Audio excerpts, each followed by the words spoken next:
TC Rádio, a rádio oficial de quem investe. E o Bruno Mazzoni na ponta da conexão calibra os pontos de Dolfute e Indifute num dia recheado de eventos como o de hoje. Pois não, Brunão, bem-vindo, ótimo dia para você.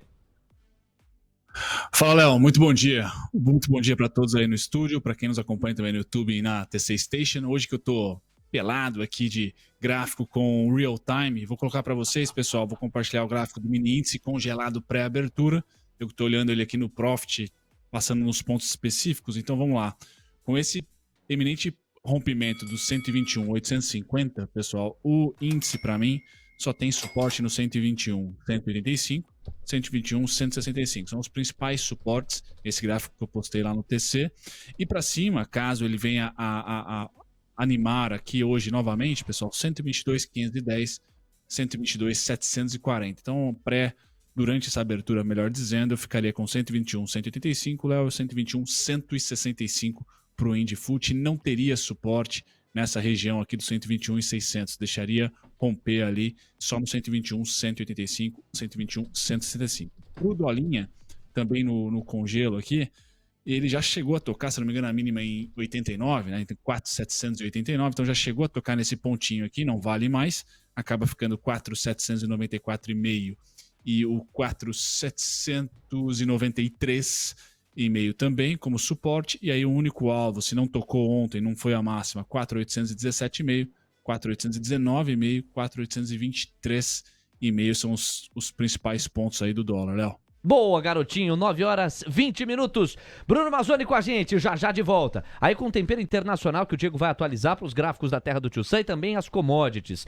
Para o Feliciano Azuaga, inflação é um imposto sobre quem não tem proteção. A senhoriagem é o pior imposto de renda que existe. Reflexão bem importante, a inflação corrói poder de compra e pega os desprotegidos em especial. Aí, ó, a gente tem a Sabrine Gomes. Bom dia a todos. Correção forte que tá demorando, hein? Like 456. Haja coração e coragem. O Fábio Batista, nosso parceiro do audiovisual, também tá na área. Olha a Marília. Você não recomenda para um alcoólatra que beber um pouco de vinho faça bem pro coração. O Brasil é um alcoólatra de inflação. Marília, a analogia é muito legal. A imagem que você tá sugerindo aqui é uma imagem eloquente. Mas é aquela história. Não perseguir alguma inflação, ficar o tempo todo imaginando que os preços devem se manter constantemente, é você advogar contra crescimento econômico sob a luz de o que toda a literatura sugere, independente de o país ser desenvolvido, subdesenvolvido ou em desenvolvimento. O SLN, aí, Coleta, ele traz uma provocação maior, eu gostaria da sua análise. Ele diz assim: Léo, o custo financeiro da rolagem da dívida não é também custo fiscal? A resposta é objetiva, claro que é. O patamar da Selic impacta diretamente a trajetória da dívida pública brasileira, porque o pagamento da dívida pública depende da magnitude em que a taxa básica de juros estiver. Portanto, SLN, a resposta é sim, e você sabe dela. Tanto que a sua pergunta é retórica, e aí você emenda. Toda a teoria vale. Mas o BC, na minha opinião, já ultrapassou todos os limites da boa técnica. Creio agora ser pirraça. Será? Felipe Coleta. Olha, eu acho que eu sou um cara que vem defendendo aqui já que esse juros tinha que cair, né? Eu acho que, inclusive... mas o ponto dele é pirraça do BC. É bem provocativa a pergunta e existe esse debate. Esse debate está na arena política, inclusive. O governo, dia sim, dia também, insiste, ora com mais força, ora com menos força, que o Banco Central estaria boicotando o projeto de crescimento de atividade da qual o governo depende para suas finalidades políticas. Cara, assim, eu não sei se eu sou otimista, mas eu gosto de acreditar que não, tá? Gosto de acreditar que há uma culpa dupla aí nessa história, né? Acho que o debate sobre meta de inflação foi muito infeliz por parte do governo no começo do ano, isso desancorou as expectativas, e o Banco Central ele usa um Inflation Forecasting Targeting, né? Ou seja, esse é o nome do método que eles usam para definir o patamar dos juros. E depende muito esse método das expectativas de inflação e da meta que foi definida, né? Então as expectativas de inflação elas estavam lá ancoradinhas nos 3% no final do ano passado. E aí foi lá e começou um debate sobre a meta de inflação, que o problema do Brasil seria a meta de inflação. E aí você teve essas expectativas subindo para 4%. Então isso impediu que o Banco Central iniciasse um trabalho de corte de juros mais cedo. Não acho que o Banco Central esteja fazendo um trabalho pelo mal do Brasil. Acho que ele está realmente preocupado com a inflação e vai fazer os cortes no momento que achar oportuno. A diferença entre o que ele pensa e o que a gente pensa, bom, eu penso que já poderia cortar. Mas não acho que ele está fazendo isso por não gostar do PT. Ou por pirraça, como perguntou o SLN. Não acho que seja esse o caso. Não acho que, até porque esse mesmo Banco Central levou a Selic para 14% no ano eleitoral. O editorial de hoje abre exatamente com essa evidência. Agora, você entende que o BC está respaldado pelo ângulo técnico e o tempo todo esteve respaldado pelo ângulo técnico na manutenção da Selic nesse patamar? Ou começou a se perder quando insistiu em uma ou outra métrica, mas via a taxa real de juros só aumentar no país? Porque uma coisa é a Selic em 14%, num país hiperinflacionário como temos no nosso histórico, com uma inflação a quase 9% ou até 10%. Outra coisa é uma Selic mantida em 14% com uma inflação em 5%. Que é basicamente a realidade que se impõe hoje. Então o juro real brasileiro, ele subiu 4 pontos base sem que o BC precisasse elevar a Selic. Mas sem que 400 pontos base, desculpa. Mas sem que as pessoas esperassem que a inflação ia atingir a meta. Até hoje ninguém fala pela inflação de 2025 vai bater a meta. Esse é um bom ponto, quer dizer, é recente a reancoragem da meta de inflação. Ela ainda não reancorou, tá 3,80 a trajetória para reancorar. Tá 3,80 no Focus. Então assim, esse é um argumento que realmente... bom, a gente tá com o maior juro real do mundo aqui e mesmo assim a turma não acredita que eu vou bater minha meta. Então, assim, preciso manter uma postura rígida, né? Então, é isso que o Banco Central tem feito. E essa desancoragem da meta pode pôr na conta do Lula, tá? Essa desancoragem da meta. Porque tava ancoradinho. E não foi porque, vai gastar muito, não foi por isso. Não só estava ancoradinho. Foi pelo debate de meta. Eu vou complementando a sua linha de raciocínio. Não só estava ancoradinho, como a instituição, o mercado, os tomadores de decisão e os economistas, logo na primeira semana pós-eleição, pós-segundo turno, não só mantiveram as metas ancoradas, como inclusive melhoraram percepções e estavam traduzindo o dólar para baixo, curva de juros para baixo. A gente viu essa realidade, ela era concreta. E isso foi se perdendo à medida que uma verborragia palanqueira também incorporou. E aí você tem um recuo muito tático de Lula ao longo dos últimos meses e semanas em especial, e um protagonismo de Haddad que, para muito analista, explica por que a reancoragem de expectativas está sendo posta no Brasil. Eu acho que assim... O que o mercado faz? O mercado fala assim, a meta de inflação do Banco Central é 3. Esse Banco Central é competente, ele vai conseguir levar a inflação para a meta. Pode ser que não agora, teve os choques da pandemia, é muito difícil vai ser muito difícil agora, o mundo inteiro não está batendo meta de inflação. Mas lá na frente, eu acredito que a metodologia dele vai funcionar. Só que o problema é que a meta de inflação é definida em junho. No momento que o mercado começa a achar, cara, essa meta de inflação lá em junho vai subir para 4...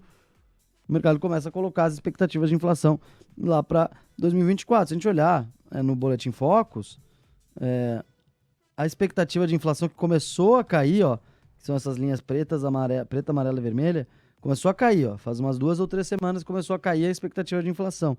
Mas ela estava, até março desse ano, ou até pelo menos fevereiro desse ano, ela estava estabilizada, perto de 3%. Dezembro de 2022, 3%. Aí começou. Meta de inflação, não sei o que, subiu, estabilizou em 13,5%. Porque fiscal, gasto, foi lá. Aí ela se estabilizou em 4%, a expectativa de inflação. E como que o Banco Central vai cortar os juros se ninguém acredita que ele vai bater sua meta? Mas isso te empurra para uma contradição que eu preciso vocalizar. Ao mesmo tempo em que você diz que o Banco Central tem que cortar os juros, você está, com bastante eloquência, argumentando as razões pelas quais não deve. Quando você diz que apesar de a pressão inflacionária ter se distanciado do que a magnitude atual da Selic sugere, você também diz, por outro lado, que a desancoragem de expectativas não abria cartilha e espaço, brecha, para que o BC começasse um ciclo de corte de juros, como ele, BC, gostaria, que é a melhor prática internacional. Um ciclo que começa e vai até a faixa final mesmo, vai até o chamado juro neutro, o patamar da taxa básica que não compromete a atividade e combate a inflação ao mesmo tempo, honrando o duplo mandato de perseguir o pleno emprego sob a menor inflação possível. A Selic não cai por culpa do Banco Central e por culpa do governo. Esse é o ponto, né? O Banco Central também não pode falar assim, cara, a expectativa de inflação tá 90 pontos acima da minha meta, só que a economia está entrando em recessão, a inflação corrente tá afundando, eu não vou fazer nada. Sabe? Não é uma receita de bolo tão simples assim. Só vou cortar quando ancorar. Putz, cara, a gente tá vendo um negócio que a economia tá congelando, né? Se não fosse o agro no primeiro semestre, a gente provavelmente teria tido um PIB negativo. Então, assim, não sei. Não dá para levar só em consideração uma coisa, mas a justificativa do Banco Central passa pela desancoragem das expectativas, que passou por uma comunicação muito ruidosa, muito errada do governo no começo do mandato, né? Acho que para mim foi o maior erro de política econômica até agora do governo, foi esse debate de meta de inflação. O Lula chega no palanque e fala, se o problema é a meta, a gente muda a meta. Aí todas as expectativas saíram da meta e o Banco Central se viu impedido de iniciar um ciclo de cortes da Selic. Então, assim, eu acho que tem que iniciar os cortes, tem que manter uma postura vigilante, porque tem que mostrar que esses cortes vão ser profundos no momento em que a gente tiver uma ancoragem das expectativas, né?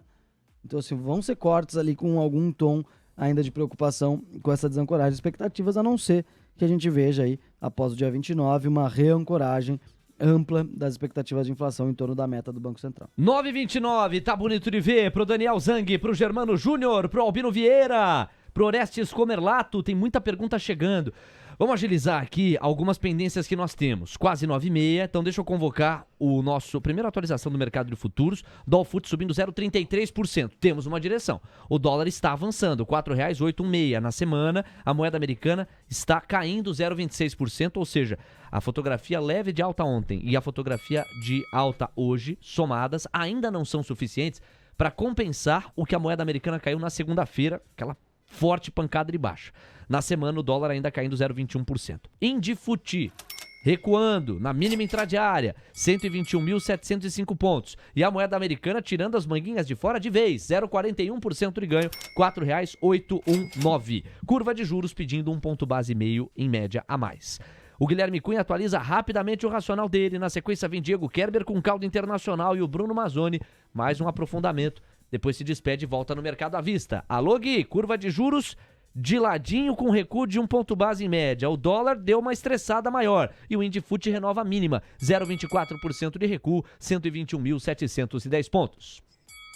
Léo, tá naquele meio do caminho, sabe? Onde tem um distanciamento muito significativo entre um ponto e outro, o que vai gerar naturalmente uma volatilidade. Dólar se estressar e romper essa faixa inicial do 17 até o 25 é natural, porque ontem ela ficou com o IFR tudo lá para baixo e não conseguiu se sequenciar. Bruno pontuou, né? O 17,5 foi a máxima do dia de ontem, do jeito que bateu, caiu. Então é natural que ela venha a ter um movimento de alta. E o índice, até os 650, que é o que basicamente está chegando, aquele suporte de ontem que foi rompido e gerou uma volatilidade, também tende a acontecer. Vejo que após a abertura do à vista, tracionando uma movimentação, seja ela de parcial, para que a gente possa projetar um alvo mais para baixo, para depois subir, ou dando uma continuidade em Petrobras, é aí que mora o grande segredo. Por hora, volatilidade convencional do mercado pelo distanciamento dos pontos devido à faixa de preço que estamos negociando. 9h31.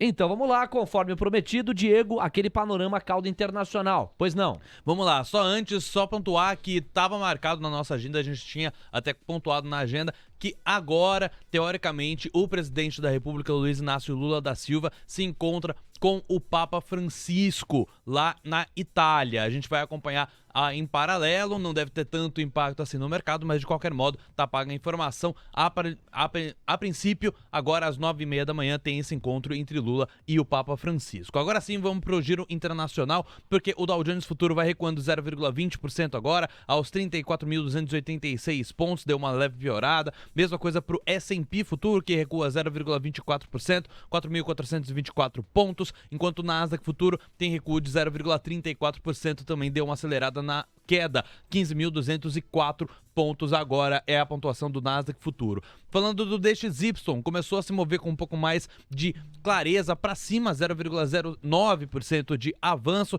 102,62 pontos agora para o índice dólar em comparação com outras moedas pares. O índice VIX está caindo 0,5% agora, 13,80 pontos, ainda abaixo dos 14. Curva de juros segue estressada, agora deu um leve aumento no estresse, para ser mais específico na ponta curta. Yields de 2 anos estão pedindo 3 pontos base e meio a mais de prêmio para 4,72% de rendimento ao ano, enquanto na ponta longa, os yields de 10 anos estão pedindo 3 pontos base e meio a mais de prêmio também para 3,76% de rendimento ao ano. O petróleo voltou a cair, tá nessa volatilidade aí, estava subindo na nossa última atualização, agora está caindo 0,34% no caso do Brent, um recuo que vai a $75,64, enquanto o WTI tem um recuo de 0,29%, chegando a $70,98, perdendo o patamar dos 71. Falando agora do minério de ferro, virou o dia lá em Singapura, agora sobe 0,23%, mas segue ali no patamar de $111, mais especificamente $111,20, uma leve melhora em relação à nossa última atualização. Se a gente for pegar desde o começo do programa, continua caindo, mas como virou o dia, a variação é positiva. 9h34, vamos lá, Bruno Mazzoni, para você se despedir nesse primeiro mergulho, vamos às pontuações gráficas. Terra do Tio Sam, Jeremy Powell fala às 11 da manhã. E as commodities? Vamos lá, Léo. Bem morno, né? Bem café com leite, até o Jay Powell começar o seu discurso. Como o Corneta falou, pode ser um discurso que agite o mercado. O dólar, pessoal, eu tenho viés que ele pelo menos vai testar aqui o DXY, no caso, 102,964. Tá? Então, ainda continuo com viés positivo para o dólar DXY na semana. Tá? Então, eu esperaria ele pelo menos atingir ali o 102, 103 novamente, durante e dependendo do discurso do Powell, ele pode estourar. Qual que é o problema do DXY, pessoal? Acima dessa linha amarela aqui, do 104. Então, por hora, a gente tem uma semana ainda pró-emergentes, mas hoje, especificamente, durante essa semana, que até sexta-feira, temos mais 2 pregões e meio aí, nós podemos conviver com dólar subindo e bolsa subindo também. Só essa diferença para o DXY aqui. Curva de juros morna, não tenho nada para comentar aqui no yield de 10 anos por hora, e o S&P também, né? A não ser falar que o S&P está em topo, e eu só tenho um primeiro suporte aqui no 4,323, pessoal. Então a gente pode encarar aqui o S&P numa primeira semaninha, pós entrevista, discurso do Powell, por exemplo, nessa retração que, se comparado, né, se a gente relativizar com a alta atual, vai ser uma retração pequenininha, muito próxima dessa retração que nós tivemos aqui em momentos anteriores. Então, 4,323 suporte, momento atual do DXY, resistência, não abriria posições aqui no S&P. Minério de ferro segue na toada de desaceleração da queda, pessoal, da alta, perdão. Não vejo o minério de ferro em uma posição muito interessante, nem sazonalmente, nem agora em preço. Então, do 113 ao 117, tá? Eu não abriria a posição. Então, a gente vai ter que imaginar aqui alguma narrativa doméstica para Vale dar um sprint para cima, porque do minério de ferro eu não vejo ali, a não ser que do 111, do 113 atualmente, ele vá me mergulhe ali no 117 e esse spread jogue a Vale ali para os 73, para os 74 reais, tá? Mas minério de ferro já atingindo esse aqui bem mais comportado, tá? Atingindo o nosso primeiro alvo para esse mês de junho. E o petróleo não sai do lugar, né? Então, petróleo bem café com leite faz tempo. Então, esse é o gráfico semanal do petróleo, pessoal. A gente não tem muito o que comentar aqui para vocês.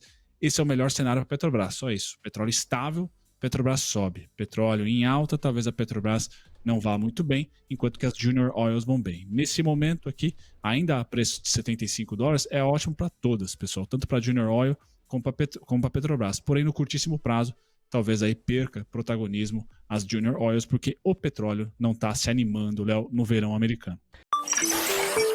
TC Rádio, a rádio oficial de quem investe.